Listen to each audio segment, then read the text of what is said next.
Well, here we are, Good Friday, and I wanted to speak about the fourth song of the suffering servant, as it is traditionally known, Isaiah 53.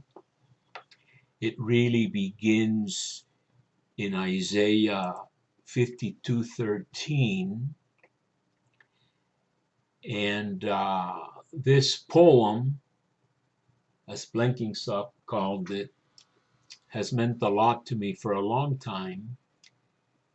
When I had my first conversion in 1972, I had I think a Spanish Bible that said it's the oldest prediction of the Passion of Jesus. And in fact,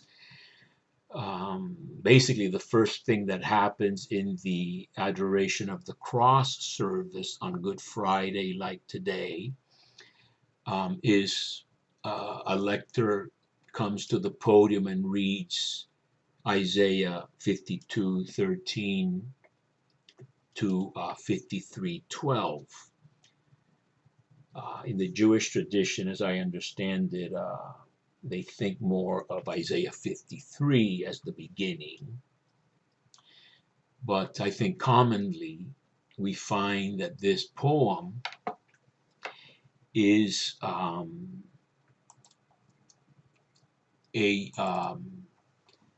a poem in which Yahweh speaks, introducing his servant. Then you have the anonymous spokesman or person narrating what happened to this servant.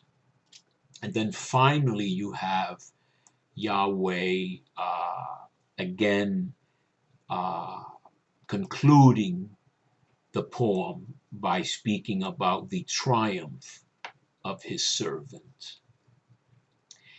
And so I did my tessina, the little thesis, at the Gregorian for my license in biblical theology on the fourth servant poem. I did it under the direction of Roland Maynet, a Jesuit Bible scholar who was one of the great leaders in rhetorical criticism, the close reading of the language of biblical texts. He did, I think, a 2-volume work on Luke, which some were not convinced by. But nevertheless, I devoted quite a lot of effort to this tessina, little thesis. It's about 60 some pages on the I called it the salvific kenosis, empty of the kingly servant. So getting into this, SKKS type of thing, salvific kenosis, kingly servant. It's kind of stuff you do in rhetorical criticism, analysis and interpretation of Isaiah 52:13 to 53:12. Actually, in the poem, you do have this verb in Hebrew of emptying, which in Greek will become this kenosis, as in Philippians 2. So that there's a lot to say about this poem. But nevertheless, I wanted to introduce this session speaking about some of the background. So that we have, I think, in Isaiah, we have in the second part of Isaiah, in the book of the Consolation of Israel, beginning in chapter 40, all the way to 55, if you will. Third Isaiah traditionally begins with 56. In the first part, chapters 40 through 47, you have, I think, a more optimistic uh, prophet, anonymous prophet. And then you have, I think, the rejection of this prophet by the exilic community, the community in the Babylonian exile. There's some possibility that this prophet is still in the land of Israel, but I think he was in exile towards the very end, around 540. In other words, about 200 years after Isaiah of Jerusalem began his ministry, 740 BCE. And so you have an anonymous prophet in the Isaiah school. Isaiah had disciples, etc. And the first poem in the tradition that follows this, I think it goes back to Bernard Doom, 4 servant poems, Isaiah 42, Isaiah 49, Isaiah 50, and then Isaiah 53. I think we can add a 5th servant poem, Isaiah 61. But the first one, Isaiah 42, is that the servant will bring Torah to the far off isles, etc. And so you have an optimistic poem, which becomes much more discouraged in 49, which is read these days, especially in the Catholic Church for Holy Week. 49 is, I thought I worked in vain, etc. And then you have 50 where they plucked my beard and I gave my back and spittle and things like that. So you have the servant speaking.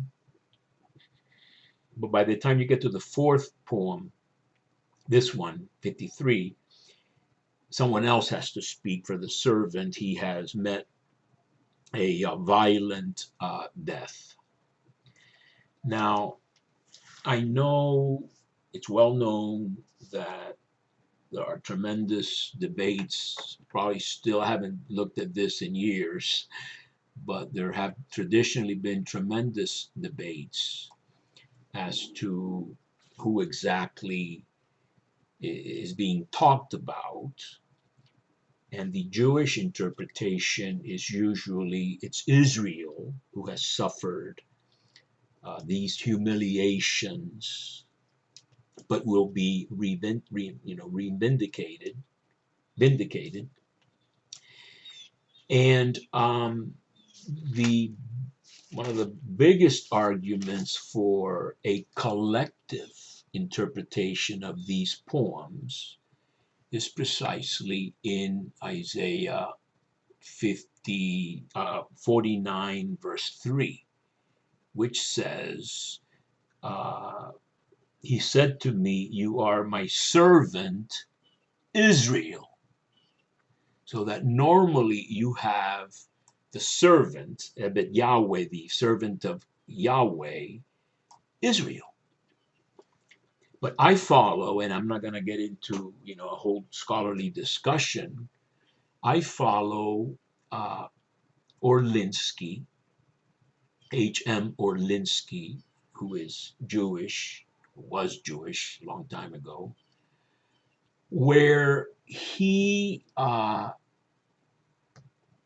says that the treatment in Isaiah 53 especially is entirely individualistic. I'm reading from a page of my Tessina, which I wrote in English in Rome, which I have on my website, Chavez Bible Explainer, notes for courses, biblical courses, and then prophets. And in prophets, the first thing would be the 4th servant song, revised 4th servant song. Unlike the people of Israel, which did not keep silent in the face of destruction and exile, which was not cut off from the land of the living, and which deserved the divine punishment of destruction and exile because of transgression of the covenant, the servant in 53 is one who apparently did not complain, who ostensibly did not survive, and who experienced suffering through no guilt of his own. So I follow that uh, tendency. And Orlinsky deals with this word Israel in the second servant poem, which is used to buttress the collective interpretation only of these series of poems. He harkens back to a medieval manuscript known as Kennicott 96, which does lack the word Israel. And he also argues that the poetry of the poem, number 2, is actually impeded, ruined, etc., by this, what many scholars consider to be a scribal gloss. A scribe in this already controversial series of passages has added Israel to the second of the poems. The Targum, the Aramaic translation, cum interpretation built in of 53 especially, is going to interpret it of the temple, so that these poems are very powerful, and especially the fourth one, 53, let's call it, begins in 52:13. And they have already been the subject of probably some meddling. And definitely the fourth poem is an incredibly difficult text, one of the most, not only corrupt, I would say, but just very difficult to translate and understand. And what I did here, trying to please Father Maynet, Meynet, Roland, was to come up with, and I worked on this later after I left my studies in Rome, finished them. I tried to create a legal size paper with the poem, which you see here, where I tried, to, in a more simplistic way than I did originally, use italics and use other types of distinguishing fonts. Not as many as I went overboard one time doing with bold and this and that and the other, as Maynet likes to do. I tried to keep it a little bit more simple and manageable, and we're going to go through the poem. It's really my main goal today is to go through the poem in a doable manner and point out some very interesting features, especially for a Christian and a Catholic, so that we have this powerful poem that many of us will be hearing, hopefully, in some service, whether in person or on TV, as I do. I went to my first Mass in over a year for a funeral Mass for a friend a few days ago. But I wanted to point out a couple of things that are very interesting to begin with, and then hopefully in a manageable way, since I usually sometimes now in English go up to an hour almost. That's think we may need all that time to do justice to my purposes here. So the very introduction is already to me very, very interesting. Um, it says that, behold, uh, my servant shall have insight. This is the sakal verb. It's not wise or prosper primarily. It's an insight. I think the best translation is insight or prudence. It actually goes back all the way to Genesis 3:6, when the fruit that attracts the woman, Eve, was useful for gaining insight, not wisdom. Wisdom is a very important word in the Hebrew Bible, Hokmah and all that, but it's not this one. But this is used very interestingly in Daniel for the maskilim, these uh, martyrs, teachers that lead many to righteousness or justify many, which is what the servant does. So I have an article, which I forget who the writer is, Crowley or something like that, the oldest interpretation of the suffering servant, and that would be Daniel.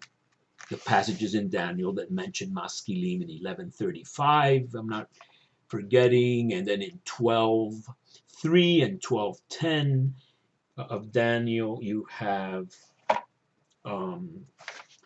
these maskilim would be the participle plural noun of these, of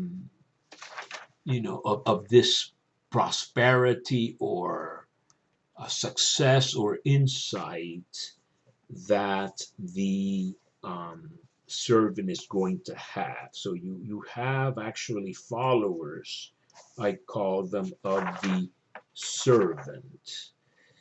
I'm trying to find out here the oldest interpretation article, and I'm not running into it quickly, so I'm not going to belabor that.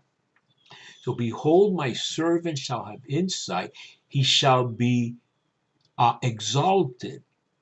Warum. This is the same ram verb that is the basis of Avram, the father is exalted, Abraham, and God sits on a high and lofty throne in Isaiah 6.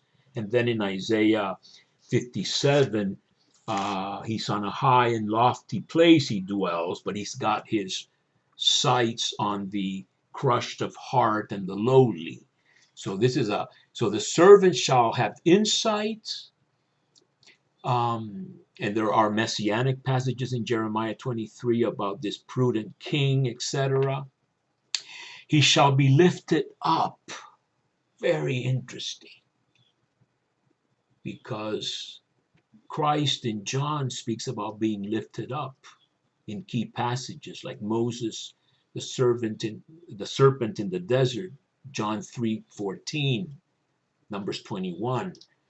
Or when I am lifted up, you will know that I am, 8:28 in John. Or when I am lifted up, I will draw all to myself, John 12, I think 32 or 37, 32. So being lifted up is also the Nazi in Ezekiel 37 and 36. A prince, they translate. I leave prince for czar, another Hebrew word. Lifted up one. And he shall be bamo, or gaba rather, meot, very, very much. He shall be very high. So you have a triple exaltation of the servant. Pretty much like the triple exaltation in Philippians 2. All knees shall bend in heaven, on earth, and under the earth. What's interesting is that in the Greek translation, Septuagint, which already is going to have some differences with the Hebrew. This is translated, at least 200 years later. 250 or 200 BC, whereas this is from 540 BC. Behold, my servant shall have insight or understanding. Pais, using pais for ebed, servant. This could be child or servant. In the book of wisdom, you have a sufferer who is both the huios theou, the son of God, and the pais theou, child or servant of God. He shall be lifted up, same verb as in John, and glorified exceedingly. Exactly what John does with Jesus, which is he shall be lifted up, which is a pun on crucifixion and exaltation, which works best in Aramaic. But then he shall be glorified, which in John is the same thing as when he's on the cross. So the Greek has reduced the triple Hebrew to two things, lifted up and glorified. Second part of John is the book of glory, beginning in chapter 13. Right after John says that Isaiah spoke about him, saw his glory, right before the foot washing when Jesus is acting like the Ebed slave servant. So you have those incredible parallels and tweaks to this. In Acts 4, Jesus is the Pais, Theou, the child or son of God. And to cap this off, the Jerusalem Bible has a wonderful note by these Dominican scholars where when John the Baptist says, "Behold the Lamb of God who takes away the sin of the world" in John 1:29, the note says that this word lamb in the Bible can also be the child servant of Isaiah, so that it says that probably John the Baptist alludes to this in 57:7, where it says, "Like a lamb led to the slaughter, he opened not his mouth." When he presents Jesus as the Lamb of God who takes away the sin of the world, it has been observed that in Aramaic the same term talia means the lamb and the servant. So that's another factor there. So then you have the astonishment of the many, and that's another word that appears 5 times in the Hebrew of the poem, Rabim. One time meaning the great, he will divide the spoils with the great.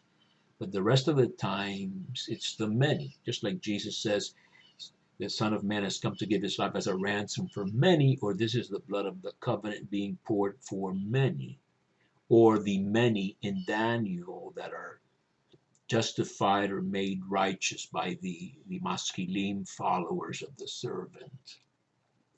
So you have a marred appearance, which, if you were to look at it in Hebrew, and I could go on and on with some of this stuff, and some of it I don't remember 100% so great, but it's really a noun so marring his appearance, which doesn't make any sense. And the Qumranites, the Dead Sea Scroll, the Essenes, made it into, "I so anointed you beyond your fellow companions," etc. Just like in Psalm 45, it says that the king who's marrying this Tyrian princess or something, I have anointed you more than your companions, etc. We can't go on to all those avenues because we'll go nuts with this. But it says that just as many were appalled at you, so disfigurement, his appearance, ungrammatical, but the Qumranites would take advantage of the difficulty and ungrammatical aspects of this poem to do their thing, their Pesher type interpretation of these passages. His appearance beyond man, that would be Adam, I'm sure, and his form beyond the sons of man. So shall he sprinkle many nations. Very important. When you go into this thing about the Greek, he shall startle many nations. You already have the Greek grappling with a difficult Hebrew text. But it sprinkled many nations. And subsequent to my little thesis, I found, I think, Lawrence Schiffman, great conservative or maybe Orthodox rabbi, New York University, great Dead Sea Scrolls champion, if I'm not mistaken.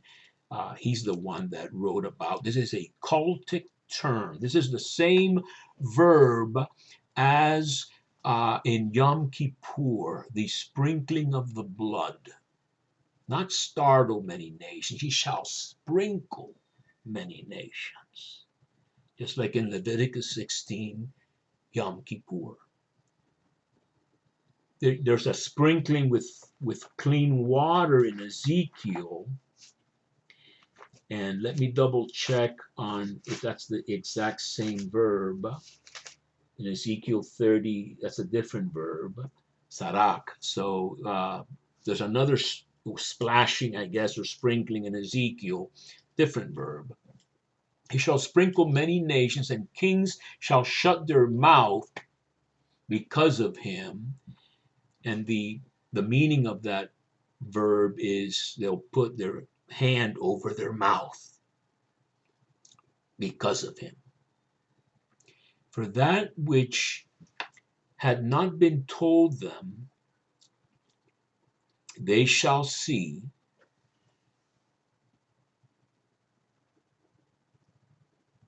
and what they had not heard, they shall consider or heed.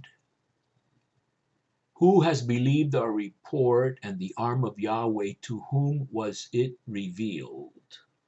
So here you have an anonymous spokesperson that in one of my Rome Holy Week meditations in the Church of Sant'Egidio, I thought that 1 Peter, when he talks about this poem and quotes it, he gives a face to the servant, Jesus, and assumes himself the role of this anonymous spokesperson of the poem. Peter is the one who gives the report in its final form, so to speak. He grew up like a young plant before his face. I'm going to show you my Bible in Spanish, which is annotated. So this Yonek, young plant, is really an Isaianic, if I'm not mistaken, or at least the Shoresh. These are all words that appear in the Messianic Isaiah 11. Well, maybe not the exact same ones, Netzer or some other words, but certainly reminiscences of this Messianic 7, the gifts of the Holy Spirit on him in Isaiah 11.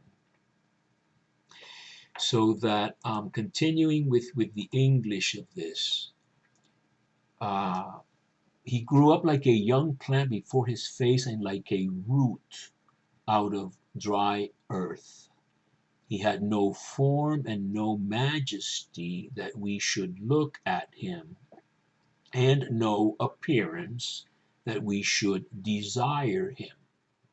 Despised and forsaken by men, a man of pains, knower of sickness, and as a hiding of faces from him or us, despised, and we did not regard him. So this servant is as a hiding of faces from him or from us. It's one of those double duty ambiguities. Was the servant a leper who hid his face from us? Or was his appearance so atrocious that we hid our faces from him?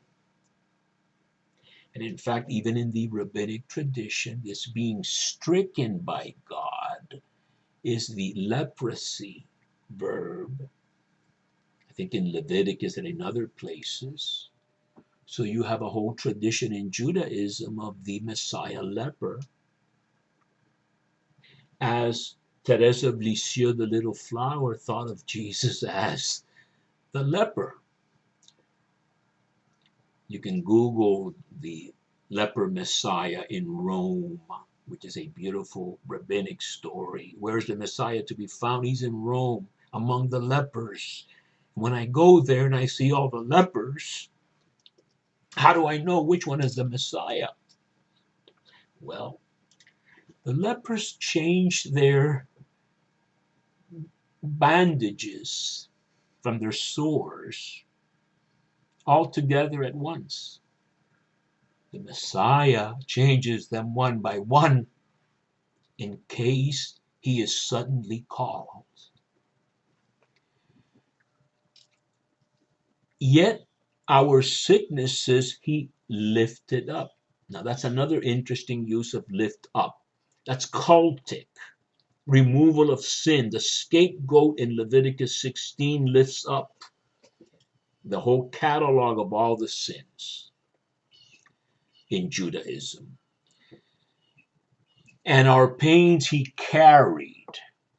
Matthew is going to use that in Matthew, I think it's 7 something, to say that he took away all these illnesses from these people he was healing. So in Matthew, he quotes Isaiah, and the interpretation of that is that he removed our illnesses and took them upon himself, if you will. And we regarded him stricken, beaten by God, and humbled. So this verb humble is the ani concept of humus, like in Latin, down to the ground, afflicted. The sufferer in Psalm 22, my God, why have you abandoned me, is also an ani person. The plural would be anawim, these humble of Yahweh, the meek of the earth. Except Moses was an ani. The messianic king entering Jerusalem in Zechariah 9 is an ani. So you have these words.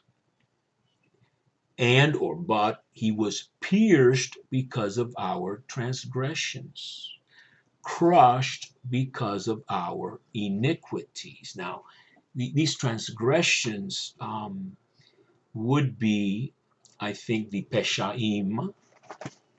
These would be the most serious rebellions you can commit,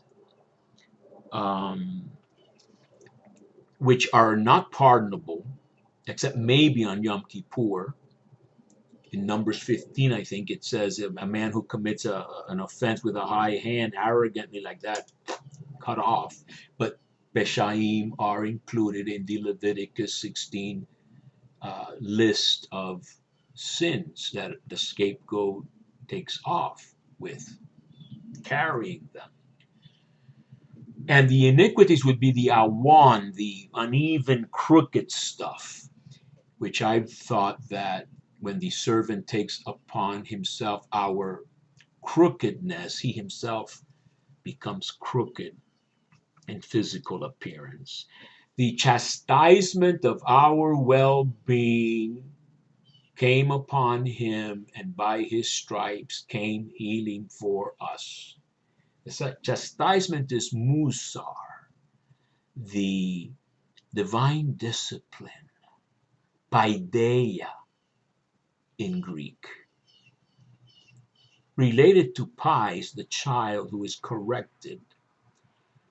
Pilate twice in Luke 23 says, I shall chastise him, flog him, and then, that'll be enough. So the musar of our shalom, peace, salvation, well-being, straightening out upon him, and by his stripes came healing for us. All of us, like the flock, had gone astray. Each to his own way we turned or faced. So we turned away from him too. And Yahweh laid on him the iniquity of us, of all of us. So in Hebrew, this would be very beautiful, poetry, that we could explore, but trying to keep it, not so, complicated. But it would be very, very beautiful. Kulanu kadzon ha-inu. So, kulanu is going to be repeated, all of us, etc.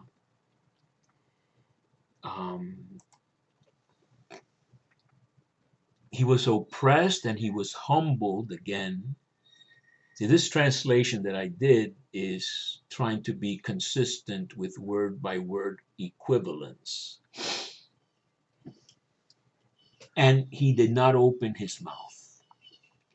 Like a lamb to the slaughter is led, and like a ewe before her shearers is dumb, and he did not open his mouth. By coercion and without justice or mishpat, he was taken, and his generation who lamented, for he was cut off from the land of the living, and because of the transgression of my people, a stroke for him. And he put with the wicked his grave. This could be some sort of, you could understand it as some sort of, Christ crucified with evildoers, but this is the grave, and with the rich in his death.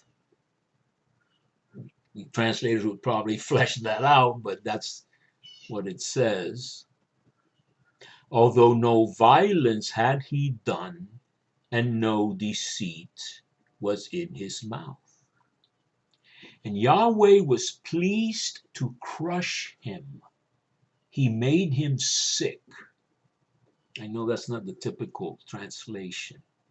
If he lays as a reparation offering his soul, nephesh, he shall see seed, he shall prolong days, and the pleasure of Yahweh, Hafetz Adonai, in his hand shall succeed. Now let's take a look at this. You have types of sacrifices in Leviticus, and this reparation, or whatever that translation was, reparation offering, asham, I think it's one of the leper offerings. According to Milgram, this is a great rabbi at Berkeley, I'm sure deceased by now, maybe not, you know, related to the Hebrew verb translated feel guilt, which predominates in this offering and in the purification offering as well. The purification offering is the chatat, see below.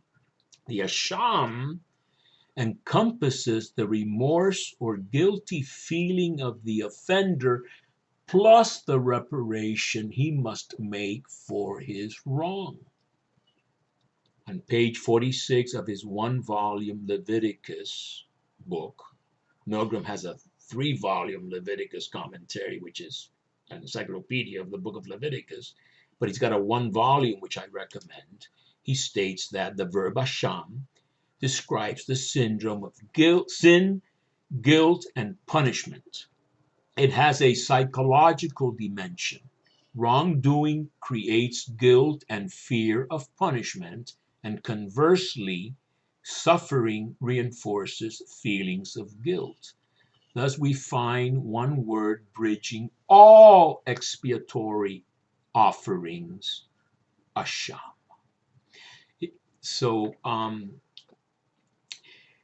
you have this very important concept of the kind of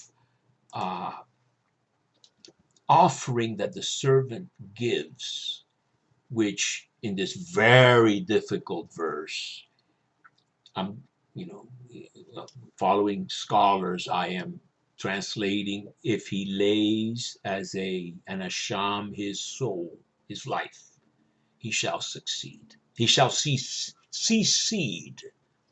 He shall prolong days, and the pleasure of Yahweh in his hand, or by means of him, shall succeed. This Hafetz Yahweh, Eudokia in Greek, this goodwill, this is my servant in whom I am well pleased. Because of the trouble of his soul, and I think that trouble would be, I think it's Amal, which I always associate with my own name. The trouble of his soul, I would have to look it up now. The anguish of his soul, it says here.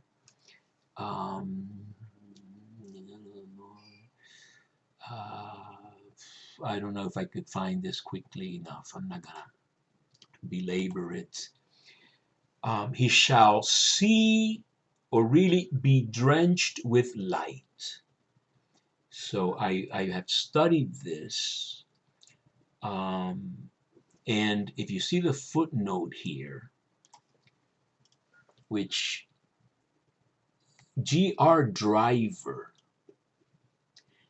one of these great drivers of biblical studies from Oxford, if I'm not mistaken, or Cambridge, who gave up his commentary on this poem, saying it's too difficult, I can't figure it out, thinks that the verb here is not to see, but to drench. Elsewhere, used in parallelism with sated, satisfied, full, chock full of. See Jeremiah 31:14, Lamentations 3:15. The Septuagint and the Qumran manuscripts have light. It should be added to the Masoretic text, the traditional Hebrew text handed on. The translation would be, he shall be flooded with light. He shall be sated, satisfied, filled. So that this goes quite well with the glory of the servant. In John, as I was saying, it's worth going over 1 second. At the conclusion of the book of signs, the first 12 chapters of John, which will be followed by the book of glory, the final chapters of John, beginning with the foot washing, a slave act. It says that um, even though Jesus had realized so many signs before them, in front of them, they didn't believe in him, so that the words of Isaiah would be fulfilled. Who has believed our report? Reference to 53:1. And to whom has the arm of the Lord been revealed? They couldn't believe because Isaiah had also said, he has blinded their eyes and hardened their hearts so that they don't see with their eyes nor understand with their heart and don't turn and I heal them. Call of Isaiah. Mission doomed to failure. Isaiah 6. Isaiah said this because he saw his glory and spoke of him. Now, Raymond Brown, big expert on John, thinks that John is referring to Isaiah 6. Sees the glory of Yahweh in the vocational vision in Isaiah 6. Sees all the earth is full of his glory. The seraphim are flapping their wings, etc. And I don't think Brown thought of Isaiah 53. His glory, especially in the Greek version, he shall be glorified exceedingly. I think all of the above is fine. So you have that. By his knowledge shall justify the just one, my servant, the many. It's a very awkward line, but I'm trying to follow the order in the Hebrew. He shall justify or make righteous the many, and their iniquities he shall carry.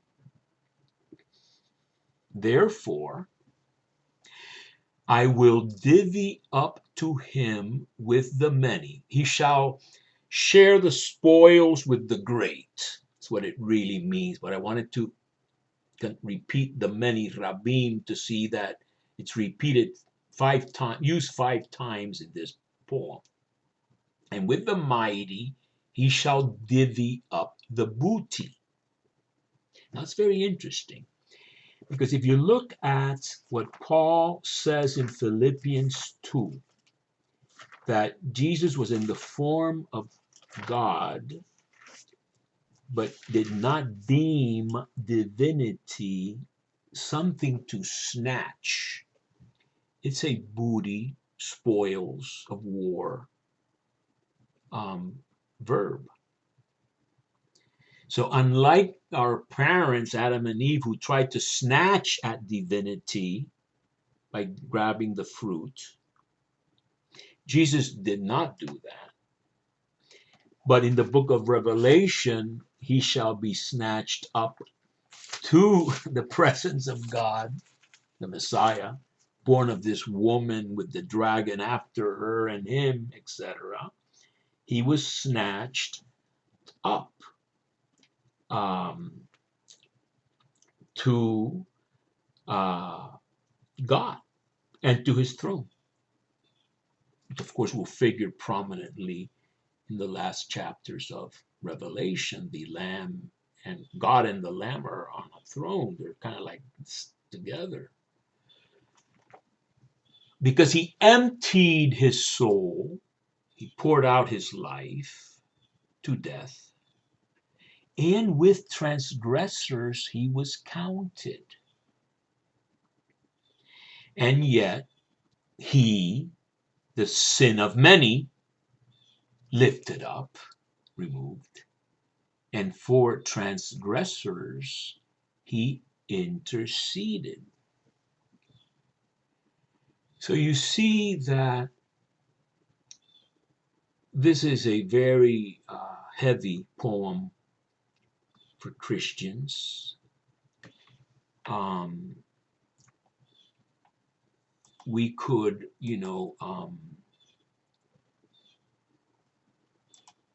argue different things if one wanted to. How much of the passion narratives are following a template previously written, and how much is that template actually applicable given what we know of Roman practice, mocking, you know,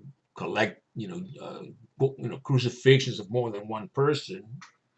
All these things, uh, I think, constitute a real conjunction or